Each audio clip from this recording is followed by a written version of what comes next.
Hello everyone, this is Bert Herald, dietitian at Carilion Clinic, and I would like to do a short video today on how to log an exercise.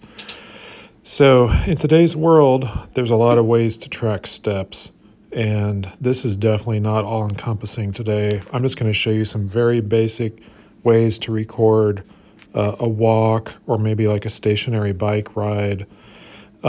But there's a lot of tools that will record your steps. There's apps on the phone that'll record steps. There are watches like the Apple Watch or various Fitbit devices and Garmin's, and just there's a long list of devices now that'll record your activities and create an estimate of calorie burn, and you can interface those devices to MyFitnessPal.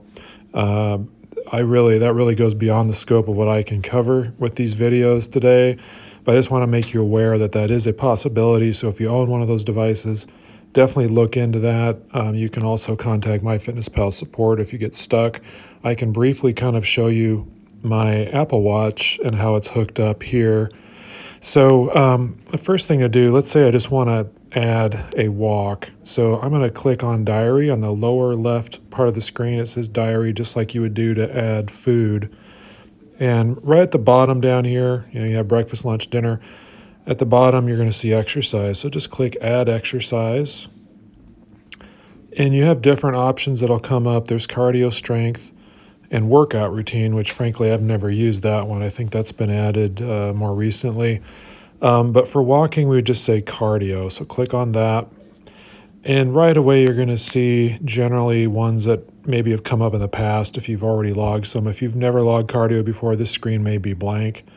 But what you want to do is search. So I'm going to just search for walk.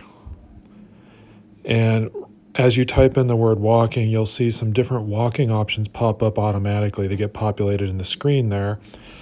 The first one is 3.5 miles an hour for 30 minutes. And for most folks, 3.5 miles an hour is pretty brisk.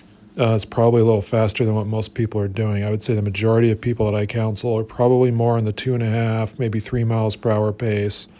So let's just go ahead and say 3 miles per hour. Here it's listed as moderate pace, such as walking the dog.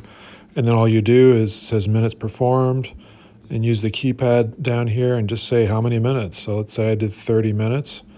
It's going to estimate you burned 171 calories. There's a start time in here. It's just pulling off some random time. I'm not sure where that even comes from. And on the upper right, there's a check mark. Just click that, and it'll log it. And so in this case, unlike with food, when you log exercise, it brings you back to this diary page, which I like. I like it when it does that. And so what that's done for me, if you look at the top, kind of my little balance sheet here, I've got my goal calories for the day is 1,900. The food I've had so far is 1,031, but I have exercised 171. So what the app will do for you is automatically give you those 171 calories back from the food. So I've sort of allowed myself to have a snack, maybe a granola bar or something like that, midday and I can fit that in now because I've done that exercise. Now, a word of caution with that, what I have found from my personal experience and from working with my patients is that while you may be able to do this with walking, there's a number of other activities such as jogging or maybe some fitness classes, different types of things, and particularly the ones that go longer, maybe an hour or more, that these exercise calorie estimations become very, very large. And when folks try to eat those additional calories they get back from the exercise, they no longer lose weight. So what I do think works with it is, and for everyone, is it's a good way to just keep tabs on how much you're exercising. It's kind of a motivator to see that on there. With walking, with very moderate activity like walking, 30 minutes, 45 minutes, I think you can probably get away with eating those calories back, or at least some portion of those calories. So use it with caution that way. But again, if it's telling you burned 1,000 or more calories, 2,000 calories, I really wouldn't be trying to add those back. And if you're a patient of mine, we can discuss that in more detail. but just be a little cautious adding those calories back in there. But anyway, that's what the tool does. I think it is motivational. It's good to kind of keep track of these things, and the tool does a good job of allowing you to kind of see that on the page and get some idea of the impact that your exercise may be having on your health. Finally, just real briefly, I'm not going to go into this in a lot of detail, but if I go to that More button on the lower right, it says ... More. There is a section on here for apps and devices. So if I scroll down a little bit, it says apps and devices. I'll click on that.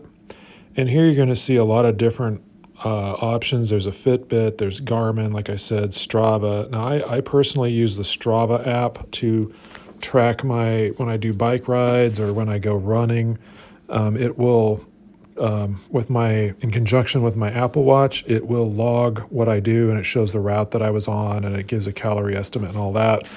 And the MyFitnessPal will sync to the Strava app itself and pull that data in. So, there's other apps like that, Map My Run, Runkeeper. There's different sort of things here.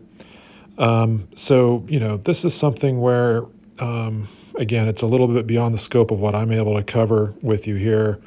But my particular device, again, I'm using Strava app. Strava is connected to my Apple Watch, and it just sort of pulls things in from Strava. So if you're using something like Strava, it'll just pull it in. If you're just using the Apple Watch directly, or maybe a Garmin device or a Fitbit or something, this app can also sort of pull directly from some of those devices, I believe.